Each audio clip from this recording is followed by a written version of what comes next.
தேவையானப்ப fan ஓடும். நமக்கு எப்பொழுதெல்லாம் பயன்படுத்திக் கொள்ளலாம். வருமானத்தை முறையாக நிர்வாகம் செய்யவில்லை என்றால் வாழ்க்கை கண்டிப்பாக இருட்டில் தான் இருக்கும் என்பதற்கு இதுவே சின்ன எக்ஸாம்பிள். நல்ல அழகான ஒரு கவிதைங்க, ஒரு சின்ன புது கவிதை, கம்யூனிஸ்ட் கவிதை மாதிரி இருக்கும். கவிதையை பார்த்தா சொல்றான், எங்கள் குடிசையில் அடிக்கடி சாமி ஆடுவாள் அம்மா.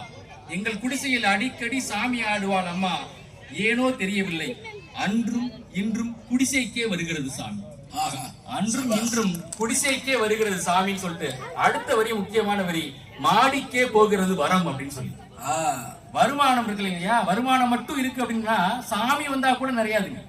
ஆனா அதே நீங்க நிர்வாகம் செய்ய ஆரம்பிச்சீங்கன்னா அது வரமாக மாறி குடிசை மாடியாவதும் மாடி குடிசையாவதும் முறையான நிர்வாகத்தில் இருக்க தவிர வருமானத்துல இல்லைங்க.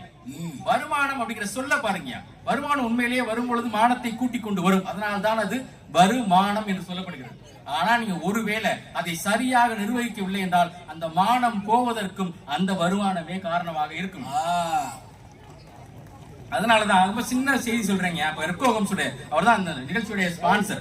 ஐயாவை கேட்டு பாருங்க, நிறைய வருமானம் வாங்குறதுக்கு லோன் தருவாங்களான்னு கேட்டா ஆமா, நிறைய வருமானம் வாங்குறவங்க லோன் தருவாங்க. பேப்பர்லாம் வாங்கி பார்த்துட்டு அதை அவங்க முறையா நிர்வகிச்சாங்கன்னு பார்த்து சிபில் ஸ்கோர் என்ன சார் அப்படின்னு கேட்பாங்க.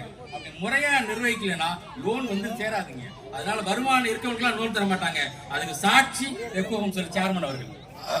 அதுதான் செல்வம் அப்படிங்கிறது இன்னைக்கு வரும் நாளைக்கு போயிருந்ததுனாலதான் அது செல்வம் அப்படிங்கிறதா செல்வம் அப்படின்னு சொல்றாங்க. இன்னைக்கு உழைச்ச காசை பிரபுதேவ ஒரு பாட்டுல சொல்லியிருப்பாரு, பாடுவாரு, இன்னைக்கு உழைச்ச காசை நாளைக்கு சேர்த்து வை, இன்னைக்கும் கவலை இல்லை, இல்லைங்கிற சொல்லே இல்லைன்னு இருப்பாரு. அப்படி சேர்த்து வச்சா மட்டும்தான் வாழ்க்கை நல்லா இருக்கும் நடுவர்களே.